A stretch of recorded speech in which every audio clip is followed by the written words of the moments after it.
नमस्कार, जनता टीवी देख रहे हैं आप। मैं हूं आपके साथ मंत्र पाठी। बुलेटिन में बात होगी अहम खबरों की। आम आदमी के लिए वित्तीय शिक्षा कितनी जरूरी है और वित्तीय शिक्षा ग्रहण करने से इसके क्या फायदे हो सकते हैं, इन तमाम मुद्दों को लेकर जनता टीवी के स्टेट ब्यूरो प्रमुख अनिल कुमार अंकुर ने एसबीएसपी इंडिया के सीईओ कृष्ण मिश्रा से खास बातचीत की है। उन्होंने इस मुद्दे को लेकर क्या कुछ कहा है, आपको सुनवाते हैं। जीवन को किस तरीके से बेहतर बनाया जाए और जीवन कैसे आगे बढ़ा जाए, कैसे हमारी आर्थिक स्थिति अच्छी हो और किस तरीके से हम आगे बढ़ें और जीवन में आने वाली समस्याओं को या कठिनाइयों को झेलें और उसका सामना कर सके।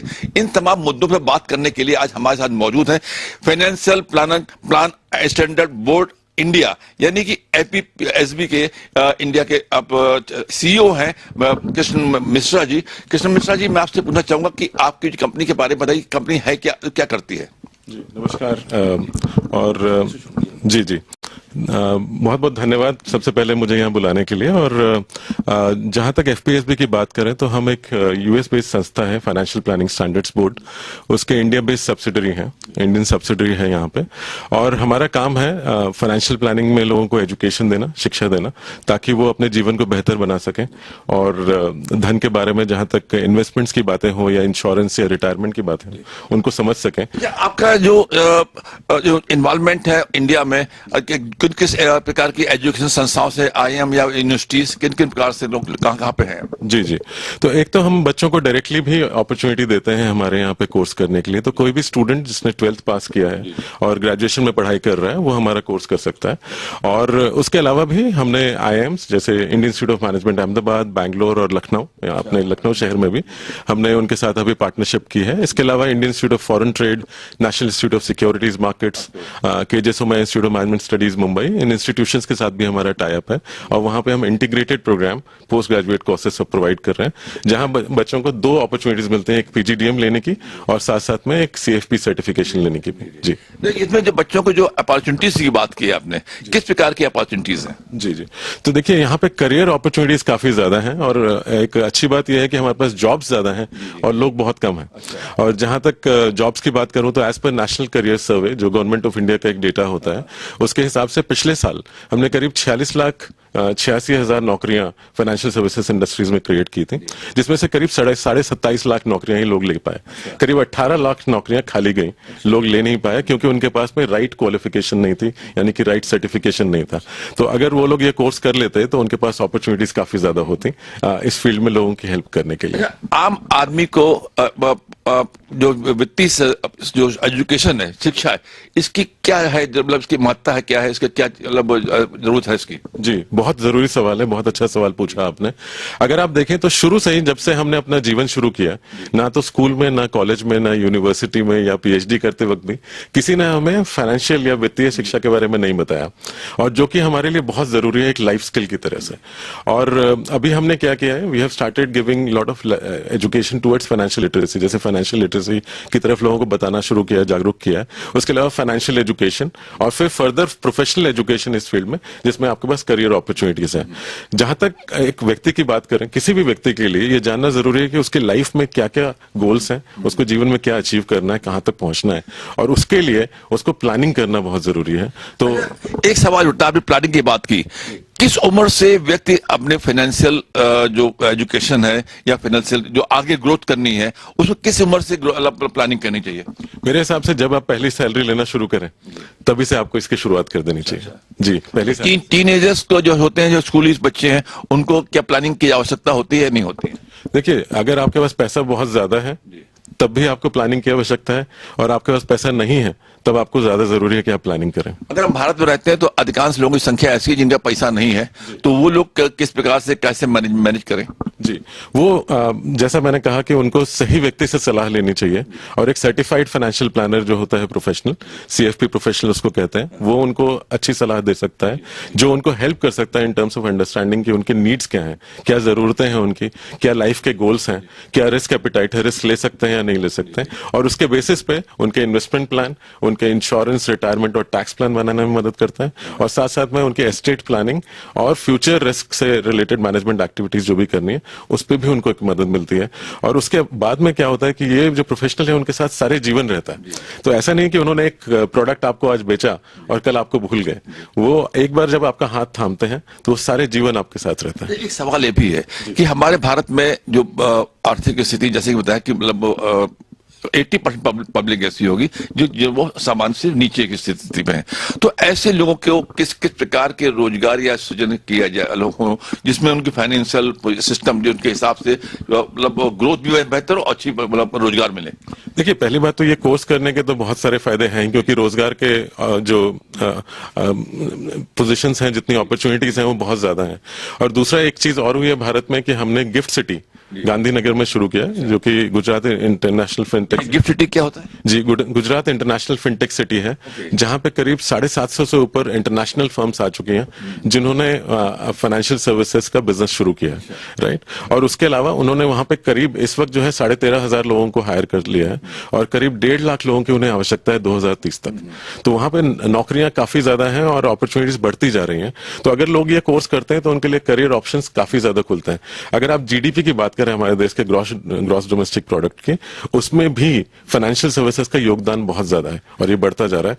तो हमारी आर्थिक स्थिति बढ़ रही है, बेहतर हो रही है। मिश्रा जी, एक चीज सवाल है इस बात का उठता है कि वित्तीय शिक्षा प्राप्त करने से युवाओं को कौन कौन से रोजगार कैरियर में मिल सकते हैं, क्या क्या हो सकता है? जी देखिए, पहली चीज तो वह है कि वो फाइनेंशियल प्लानर बन सकते हैं। उसके अलावा वो मैनेजर्स और लीडर्स बन सकते हैं ऑर्गेनाइजेशन में, जहां वो रिलेशनशिप मैनेजमेंट से लेके रिस्क मैनेजमेंट से लेके कॉर्पोरेट स्ट्रैटेजी तक के वर्क कर सकते हैं। जो आपका FBSB इंडिया है, जो प्राइवेट कंपनी है या सरकारी कंपनी संस्थाएं हैं, क्या उनमें इस प्रकार की क्वालिफिकेशन की आवश्यकता मांगी जाती है, नहीं मांगी जाती है? जी, बैंकिंग, फाइनेंशियल सर्विसेज और इंश्योरेंस सेक्टर ऐसा है जहां पे मैंने कहा कि वहां पे इनकी रिक्वायरमेंट बहुत ज्यादा है, राइट। और अगर आप किसी भी ऑर्गेनाइजेशन में देखिए, कम से कम आप पकड़िए 90% लोग ऐसे होते हैं जिनको प्रोडक्ट मैनेजमेंट और डिस्ट्रीब्यूशन करना होता है। वहां पे इनकी रिक्वायरमेंट काफी ज्यादा है और ये ऑर्गेनाइजेशंस उसको रिकॉग्नाइज करते हैं। मेरा एक सवाल था कि जो रोजगार इस कैरियर कैसे मिलेंगे? जी, तो देखिए, पहली चीज तो यह है कि अगर आप कोर्स कर लें तो उसके बाद तो आपको ऑटोमेटिकली अपॉर्चुनिटीज मिलना शुरू हो जाती हैं। उसके अलावा हमारा खुद का एक जॉब बोर्ड है हमारी वेबसाइट पे, जहां पे हम जॉब्स मेंशन करते हैं, लोग वहां से भी अप्लाई कर सकते हैं। उसके अलावा अगर मैं बोलूं naukri.com, देखिए naukri.com मेरी वेबसाइट नहीं है, आप वहां जाके देखिए तो वहां पे काफी सारे जॉब्स अवेलेबल हैं इस वक्त। और जितने लोग हैं, मतलब इस वक्त भारत में करीब 2731 प्रोफेशनल्स हैं, लेकिन नंबर ऑफ जॉब्स 4 से 5 गुना है उससे ज्यादा। और जो रिक्वायरमेंट है, कम से कम हमें जो आने वाले समय में करीब 1 लाख लोगों की रिक्वायरमेंट होगी, लेकिन उतने लोग नहीं है अभी भारत में। जी, तो इनको आप एजुकेशन जो है थ्रू IIM या तमाम यूनिवर्सिटीज के जरिए दे रहे हैं, तो उसमें क्या क्या संभावना लग रही है कि जो वहाँ बच्चे पढ़ रहे हैं उन बच्चों को कितनी जल्दी जब कोर्स करने के बाद जॉब मिल जाता है? देखिए, जो बिजनेस स्कूल के बच्चे हैं उन्हें तो नॉर्मली जॉब ऐसे ही मिल जाता है, उनके लिए प्लेसमेंट की कोई टेंशन नहीं है। लेकिन जो हमारे दूसरे बच्चे भी हैं जो डायरेक्टली भी आते हैं हमारे पास में, वहां भी प्लेसमेंट की कोई चैलेंजेस नहीं है। इस वक्त मैंने आपसे कहा कि हमारे पास जॉब ज्यादा है और लोग कम है, और ये सिचुएशन आगे भी रहने वाली है क्योंकि हमारी जनसंख्या बढ़ रही है करीब, है ना। 144 करोड़ लोग हैं हम आज की डेट में भारत में। लेकिन हमारी एक अच्छी बात यह है कि हमारी जनता बहुत यंग है, हमारी 28 साल की एवरेज एज है ना। तो हमारे पास ये बहुत अच्छी अपॉर्चुनिटी है यंगस्टर्स के लिए, फ्यूचर करियर अपॉर्चुनिटीज। और इसका एक सबसे बड़ा एडवांटेज ये है कि एक ग्लोबली रिकॉग्नाइज कोर्स है, तो कल को किसी को फॉरेन कंट्री में जाके भी काम करना है तो उनके पास काफी सारी संभावनाएं हैं। FBSB के जरिए वित्तीय शिक्षा और देश की अर्थव्यवस्था को कैसे मजबूत किया जा सकता है? जी, ये बहुत अच्छा सवाल आपने पूछा है। देखिए, अगर हम मिलकर के हमारे देश को अगर फाइनेंशियल एडुकेटेड बना दें, फाइनेंशियल शिक्षा देना शुरू कर दें, वित्तीय शिक्षा देना शुरू कर दें, तो आप समझिए कि 2047 तक विकसित भारत की हम बात कर रहे हैं। हो सकता है हम 2035 तक ही उसे अचीव कर लें, क्योंकि एजुकेशन से ही एम्पावरमेंट होता है, एजुकेशन से ही एम्प्लॉयबिलिटी आती है, एजुकेशन से ही एंटरप्रेन्योरशिप होती है। अगर सही शिक्षा आपने दी तो नौकरियां भी होंगी, लोग रोजगार के अवसर के अलावा अपने लिए बिजनेस के अवसर भी बना सकते हैं और साथ साथ में जनता को एम्पावर भी कर सकता है। अगर हमें फ्यूचर में सस्टेनेबिलिटी देखनी है भारत की, कि भारत एक सस्टेनेबल भारत बने, तो उसके लिए बहुत जरूरी है कि हम फाइनेंशियल शिक्षा या वित्तीय शिक्षा लोगों को प्रदान करें। और ये शुरू होना चाहिए स्कूल से, फिर कॉलेजेस में, यूनिवर्सिटीज में, हर लेवल पे। आप चाहे मेडिसिन कर रहे हैं, आप इंजीनियरिंग कर रहे हैं, आप फैशन डिजाइनिंग कर रहे हैं, होटल मैनेजमेंट कर रहे हैं, उससे कोई फर्क नहीं पड़ता। आप जर्नलिस्ट भी हैं, हैं तो आपको वित्तीय शिक्षा का लेना बहुत जरूरी है आपके करियर के लिए। ये तो शहरी इलाकों की बात हो गई। भारत का बहुत बड़ा हिस्सा है जो कि गांव में रहता है, यानी कि 60-70% के लोग जो गांव में रहते हैं, उनके लिए क्या फाइनेंशियल शिक्षा होनी चाहिए या नहीं होनी चाहिए? जी देखिए, फाइनेंशियल शिक्षा की तो जरूरत सबको ही है। वित्तीय शिक्षा हर व्यक्ति को चाहिए, चाहे वो गांव में हो या शहर में हो। आज की डेट में आप देखिए तो गांव में भी हमारे बहुत सारे लोग हैं जिनके पास में आज की डेट में पैसा जरूरी है, लेकिन उनको पता नहीं है कि उसको कैसे मैनेज करना है या कैसे मेंटेन करना है। और एक बहुत अच्छी कहावत है कि अगर आप पैसे को मैनेज ना करें तो पैसा आपको मैनेज करना शुरू कर देता है, और अगर पैसा आपको मैनेज करना शुरू कर दे तो ये बहुत डिफिकल्ट सिचुएशन है किसी भी व्यक्ति के लिए। तो हमारे हिसाब से हर व्यक्ति को, चाहे वो गांव में हो या शहर में हो, इसको जानना जरूरी है। लेकिन जैसा मैंने कहा कि रोजगार के अवसर अब ऐसा नहीं है कि सिर्फ बड़े शहरों में, ऐसा नहीं कि सिर्फ मुंबई, दिल्ली और बैंगलोर में, ग्लोबल सिस्टम हो गया। जी कहीं भी और हर शहर में। और आज की डेट में आपको बताऊं तो मैं बहुत सारे लोग देखता हूं जो आज हो सकता है लखनऊ में हो या देहरादून में हो या मेरठ में हो या वाराणसी में हो, और वो हो सकता है एक फॉरेन कंपनी के लिए यहाँ बैठ के काम कर रहे हो। जी, कोविड ने हमें ये करना सिखाया और उसके बाद लोगों ने इसको आगे बढ़ाया। आपदा में अवसर निकाले गए। देखिए, एक सवाल है महिलाओं की संदर्भित है कि जो महिलाएं हैं, महिलाओं को इस प्रकार के कोर्स क्लब कैसे करने चाहिए, नहीं करने चाहिए? अगर करेंगे तो उनको क्या लाभ होगा? देखिए, महिलाएं तो वैसे भी हमारी सबसे बेस्ट फाइनेंशियल प्लानर्स होती हैं। उनको फाइनेंशियल प्लानिंग बचपन से ही सिखाया जाता है। अगर वो फाइनेंशियल प्लानर होती है तो उन्हीं से आप भी शिक्षा लेते हैं। जी तो मैं वही बता रहा हूँ कि अगर जैसे मान लीजिए कि कोई भी महिला है, उसको हम कहते हैं कि भाई आप पूर्ण हैं, आप कंप्लीट हैं, बिकॉज आपने सब कुछ जाना है। लेकिन अगर आप ये कोर्स कर लें तो आप एक जर्नी है जिसको कहते हैं, एक रास्ता है जो पूर्णता से परिपूर्णता की ओर जाता है, राइट? तो अगर आप कंप्लीट वुमेन बनना चाहते हैं तो आपके लिए बहुत अच्छा कोर्स है। जहां तक कि अगर मैं बात करूं होम मेकर्स की, जो घर पे गृहिणियां रहती हैं, वो भी अगर ये कोर्स कर लें तो वो अपने साथ के लोगों को और अपने आप को भी अच्छे से मैनेज कर पाएंगे। इनफैक्ट अगर मैं बताऊं तो अभी इस वक्त जो है भारत में करीब 83% जो हमारी CFP प्रोफेशनल्स हैं, जो महिला उसमें आती हैं, वो उनसे जिन्होंने हेल्प ली है वो ज्यादा अच्छा, अपने आप को ज्यादा स्ट्रांग और कॉन्फिडेंट महसूस करते हैं जब उन्होंने अपने जीवन को देखा। उसके अलावा भी अगर आप देखिए 2731 में करीब हमारी टोटल इस वक्त 23% महिलाएं हैं और हम इसको 35% पे ले जाने की प्लानिंग में है। तो आप समझ सकते हैं कि भारत में इसकी रिक्वायरमेंट बढ़ती जा रही है। एक सवाल है कि वित्तीय शिक्षा है ना, दीर्घकालिक क्या लाभ है? मतलब दीर्घकालिक मतलब लॉन्ग टर्म क्या लाभ? जी देखिए, वित्तीय शिक्षा जो कि प्लानिंग से रिलेटेड है, आपको एक मजेदार चीज बताता हूँ कि फाइनेंस है वो फ्यूचरिस्टिक बहुत होता है और financial planning is more futuristic, वो फ्यूचर के हिसाब से ही प्लानिंग है। देश में ऐसे तमाम सारे लोग हैं जिन्होंने कभी प्लानिंग की, जीवन हमने मस्त जिए, सुबह कमाया और शाम को खाया। तो ऐसे लोगों के लिए कैसे प्लानिंग कर रहे हैं? देखिए, पहले क्या था कि हम कमाते ही कम थे। अगर आप 80 के दशक में लोगों को देखें तो उस टाइम जो सैलरी होती थी 100 रुपए, 800 रुपए, 500 रुपए ऐसी सैलरी होती थी। 90 के दशक में 1000 में सैलरी आने लगी, 5000, 10,000 रुपए। और उसके बाद 2001 से 2002 आते आते लोगों ने लाखों में CTCs की बात करना शुरू किया। और आप देखिए 2020 के बाद आज की डेट में बहुत सारे लोग जो करोड़ों में सैलरी कमा रहे हैं। और ये बदलाव कैसे आया है? क्योंकि जो है ना, हमारे जो मार्केट्स हैं वो ओपन हुए, बहुत सारी फॉरेन कंपनीज में आई और इंडस्ट्रीज काफी आगे बढ़ी हैं।